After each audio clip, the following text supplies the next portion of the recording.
Nima qilsam ham erim o'zgarmayapti. Ishlasam ham, farzandlarimga qarasam ham, farzand dunyoga keltirsam ham, uy ishlari bilan o'zim ishlaydigan ishni teng olib borsam ham, o'zimga qarasam ham, tashqi ko'rinishimga e'tiborli bo'lsam ham, ozsam ham, hattoki ozsam ham, lekin erim hali hanuz o'zgarmayapti deyotgan opa-singillarimiz, yaqinroq turing. Aynan siz nimada xato qilyapsiz va nimani o'zgartirishingiz kerak? Shu haqida gaplashamiz. Keling, avvalo o'zgarish degan jumla o'zi nima bu?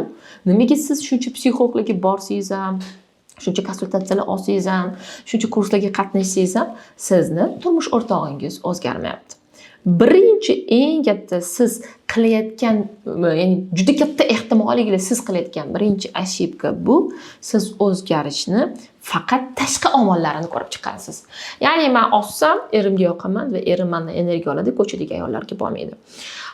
Erimga uy ishlarida, ya'ni oilani boqishda, ro'zg'or tebratishda qarashsam, men shunda sindrom отличница yoki a'lochi xotin obrazida bo'laman va erim meni payqab qoladi, menga e'tibor beradi va erim menga bo'lgan muhabbatlari o'zgaradi deb o'ylagansiz.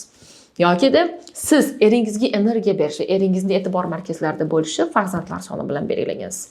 Eng katta xato, noto'g'ri fikrlardan bittasi bu erkakni diqqat e'tiborini qozonish, farzandlardan foydalanish. Bu juda ham katta xato, ошибкаlardan bittasi hisoblanadi. Ikki og'iz so'z bilan amaliyotimga kelgan bitta mijozim hayotini aytib beraman. Ikki og'iz so'z bilan. Men o'lsam yaxshi edi. Chunki esimni taniganimdan buyon meni onamli dadamni saqlab qolish uchun ketma-ket farzand tug'ganliklari uchun sallani dunyoga keltirsam adin xiyonatini to'xtatadi deb o'ylaganman. Nimaga ham sallani dunyoga keltirdim? O'zimga bosh og'riq ko'paytirdim deganlarini eslayman. Va faqat bittagina menda maqsad bo'lgan. Har qanaqasiga bo'lsa ham shu uydan qochib ketish yoki o'zim o'ldirish. Bu menga murojaat qilgan 18 yoshdagi qiz bola mijozimning fikrlari. Ya'ni ayol tushunish kerak. U haqiqatda isloh bo'lganda eri o'zgaradi. Lekin o'zgarish nuqtasini avval to'g'ri ko'rib chiqish kerak. Isloh degani bu insonni qaysidir vaziyat, holat yuzasidan demak, men mana shu tomondan kimlarni o'zgartirishim kerak. Men nafsimni mana bu tomondan o'zgartirishim kerak deb o'zini ichki dunyosini bartaraf, ya'ni tartiblash va to'g'rilash, tizimlashtirishga aytiladi. Aksar holatlarda ayollarimiz qiladigan xato bu isloh bo'lmaydi, o'zgarish bo'ladi, kibrda o'zgarish bo'ladi. Demayman, men bunaqa qilsam, men bu holatda shaxsiy chegaralarimni buzmayman. Mana shu holatda erim o'zgaradi. Men bu holatda shaxsiy chegaralarim buziladi. Men bu holatda erim o'zgaradi deya, nabarot islohga emas, xudbinlikka qarab ketilgan bo'ladi. Kibrga qarab ketilgan bo'ladi. Ya'ni egoizmga qarab ketilgan bo'ladi. Bu vaziyatda vaziyat o'zgarmaydi. Mana bitta oltin qoidam bor. Doimo buni eslab qolishga harakat qiling. Erkak ayolni kibrini, nafsini tarbiyalovchi eng katta ustoz. Yana bir bor takrorlayman.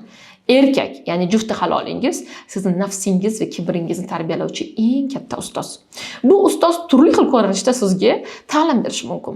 Ba'zilari vaziyatlar bilan, ba'zilari so'zlari bilan, ba'zilari ilm bilan, ba'zilari holatlarni shakllantirib. Ya'ni onglida, ongsizda, lekin sizni tarbiyalashga aynan holatlar, vaziyatlar yo'naltirilgan bo'ladi. Misol uchun deylik, keling, o'sha ishlagan, kurslarga borgan, konsultatsiyalarga borgan, o'zida ishlagan ayollar yana bitta holatni ko'zdan qochirishadi. Bu men qanchalik zo'r bo'lsam, erim shunchalik meni tan oladi degan fikrim. Hamma narsada balans muhim. Ba'zida ayolni me'yordan ortiq o'sha o'ziga nisbatan, o'zini menga nisbatan men qila olaman, meni qo'limdan keladi, men buni uddala olaman degan egoistik qarashlari erkakni sindirishiga va ayol yonidan ketishiga, ayolni tark etishiga, ayolni e'tibordan chetdan qoldirishga sabab bo'ladi. Ishlayotgan, farzandlar tug'ib dunyoga keltirgan, ham oilani, ham ishini eplayotgan ayollarda eriga nisbatan erkaklik energiyasi baland bo'ladi. Psixologiyada, psixogenetikada bitta qoida bor. Qaysi ayolda eriga nisbatan erkaklik energiyasi baland bo'lsa, qaysi ayolda eriga nisbatan erkaklik energiyasi baland bo'lsa, bunday ayollarning yonida ham erkaklar qolmaydi. Ya'ni, demak, qoida shakllantiryapmiz. Ayol avvalo o'zini tekshirish kerak. Haqiqiy islohdami, yo'qmi? Haqiqiy isloh bu, yana bir bor aytaman. Birinchi o'zini nafsini, birinchi o'zini kibrini va birinchi ichidagi shu vaziyat orqali o'zgartirish kerak bo'lgan qismlarni o'zgartirish bo'ladi va bunda xudbinlashish emas. Mana men shaxsiy chegaralarimni himoya qilyapman deb zo'r bo'lishga, erkakdan zo'r bo'lishga harakat qilish kerak emas. Ya'ni me'yorlashga tushish kerak. Ikkinchisi, haqiqatda o'zini isloh qilayotgan ayoli yonidagi erkak o'zgaradi. Ko'p psixologlardan eshitasiz bu gapni, erkak o'zgartirsa bo'lmaydi, erkak o'zgarmaydi, baribir ham o'zgarmas ekan, hammasi bir go'r ekan. Yo'q, o'rtoqlar. Men umuman bu fikrlarga qo'shilmayman. Shu paytgacha 20 mingdan ortiq konsultatsiyalar qilgan bo'lsam, bitta narsaga aminman.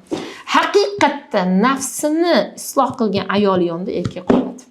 Hatto dunyo go'zali bo'lmasa ham, hatto operatsiyalar qildirmagan bo'lsa ham, hatto chotga ozmagan bo'lsa ham erkak qoladi. O'zi haqiqatda isloh bo'layotgan ayolni figurasi ham o'zgarish bo'ladi. Ozadi, chiroyli ko'rinishga ega bo'ladi, yuzidan nur talarib turadi, vibratsiyasi baland bo'ladi, magnit ayol bo'ladi. Ya'ni aksar holatda ayollarimiz islohni go'zallashish, ichki yasini kuchayishiga men isloh bo'ldim deb hisoblashyapti. Yo'q. Ayol kishini kibri isloh bo'ldim deya ko'tarilganda, nabarot erkak battar bo'lib ketadi. Va menga savol beriladi. Men erimni hozir kechirsam, yana bu meni kechirar ekan deb boshimga chiqib olmaydim degan fikrlar bildiriladi. Bitta narsa o'rtoqlar. Haqiqiy islohdagi ayol eriga qilayotgan har bitta harakatlarini unga yaratgan buyurganligi uchun qiladi. Kimdir uchun, nimadir uchun qilmaydi. Haqiqiy isloh degani rivojlanishda ruhiy komillikka borayotgan inson degani. Haqiqiy ruhiy komillikka borayotgan ayolda odamlar nima deydi, ikkita dugonam nima deydi, ikkita dugonamni oldida sharmanda bo'laman o'sha yerimni kechirib, men pozvolyat qilamanmi meni toptab ketishiga, yerga urib ketishiga demaydi. To'xta, shu vaziyatda men nima qilsam o'zimni isloh qilib, erimga chiroyli itoatga o'tib, oilamni saqlab qolib, eng asosiysi yaratgan egamni oldida darajatim baland bo'ladi deb o'ylaydi. Ana bu isloh bo'ladi. Demak, siz pul topsangiz ham, karyerangiz zo'r bo'lsa ham, dunyo go'zali bo'lsangiz ham, farzandlar dunyoga keltirib, ko'p farzand ota-onasi, ya'ni onasi bo'lsangiz ham eringiz o'zgarmayaptimi? Juda katta ehtimolli siz haqiqiy isloh ustida emassiz. Ikkinchisi, hali sizda isloh qilish kerak bo'lgan nuqtalarni aniq ko'ra olmayapsiz. Agar o'zingizni haqiqatda ham isloh qilib, oilangizni saqlab qolmoqchi bo'lsangiz, albatta meni kuzatishga davom eting, chunki sizga kerak bo'lgan va eng asosiysi natija beradigan ilmlarim bilan ulashib boraman. Men sizga oxirgi so'zim bo'ldi bitta gap aytaman. Ajrashmang. Chunki siz ajrashsangiz, sizdan keyingi farzandlaringizda ajrimga bo'lgan moyillikni xatti-harakatingiz bilan kuchaytira olasiz.